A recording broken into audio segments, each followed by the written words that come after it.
Hello mga kulit! Welcome back sa aking channel.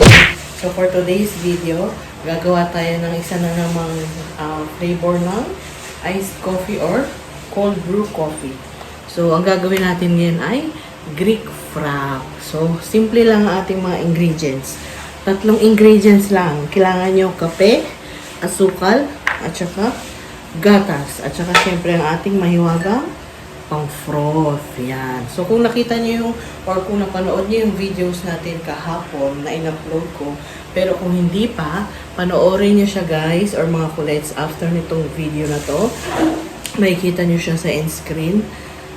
Doon sa may Robinson's Galleria South, sa 3rd level, meron doon bagong coffee or cafe kiosk na ang pangalan ata ay Foss Coffee. Oo. Kabubukas lang nun, or kahapon lang namin siya nakita. Pero mukhang bago pa siya kasi tawag dito, dati wala yun doon, di ba? Siyempre, pag wala doon, bago pa. So, yun na nga mga kulets, ang tawag dito. Sinimulan siya ng mag-partner at as a marketing, ang ginawa nilang promo ay 109 pesos ang 12 ounce na iced coffee or frap. Any dun sa, or kahit ano dun sa dalawa, basta same flavor. So, yun ang kanilang pang hugot. Kumbaga, marketing strategy nila yun. So, sinabi ko sa inyo, kung nakita niyo yung video, wala silang coffee machine, pero kompleto sila sa mga syrup at saka sa mga chocolate or any other flavored na sauce para sa kanilang coffee. At saka ang gamit lang nila ay coffee press, di ba? So, sa simpleng gamit sa pang coffee shop, makakasimula na kayo ng business mga kulit. Siyempre, pagka pupwesto kayo sa mall, meron talaga yung mga necessary at mandatory requirements or documents from the government.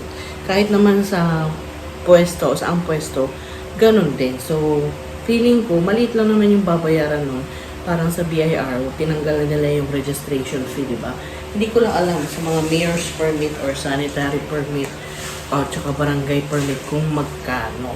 Pero feeling ko, hindi rin naman yan ganun kataasan mga kulets. And sa maliit na puhunan, makakasimula na kayo ng inyong maliit na pop-up coffee shop or cafe. Yan. So kung nag-iisip kayo baka kasi sa mga flavor hindi kayo gaanong maalam, madali lang naman yan mga kulets. Trial and error lang talaga ang pagtitimpla ng kape. So, kung panoorin niyo yung previous videos natin, meron tayong iba't ibang klase ng mga iced coffee recipe doon. At ngayon, dadagdagan natin yan ng Greek frap. Madali lang siya mga kulets. So, let's start!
So, ito na yun mga kulets. O, di ba? Ang ganda na ating frap.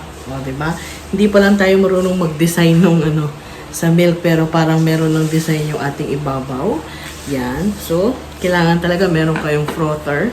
Yun pa lang, makakagawa na kayo ng frap. So, ito ang ating Greek frap. Yan. May yellow yan.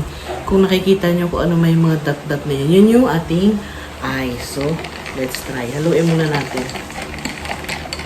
Madali lang, di ba? So, wala pang 2 minutes. Meron na kayong Greek frap na coffee.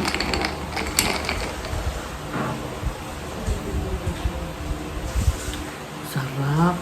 Parang ano, mochaccino. Sarap mga kulits. Iba pa talaga ang nagagawa ng ano, no? Nafo-froth. Ayun, no? Tinan mo. Solid din yung kanyang pagka ano. Yan, no? Ano bang tawag dyan? Oh, ayan. Ano bang tawag dyan? Loading? Ano ba yan? Ang kanyang, hindi naman tawag dito bubbles. Foam, yan. Coffee foam, ano ba yan? Loading. Pasensya ng mga kulets. So, try nyo na mga kulets. Diba? Simpleng recipe lang to. Instant coffee lang din to mga kulets. Paano pa kung brewed coffee ang gagamitin nyo, diba? Sarap.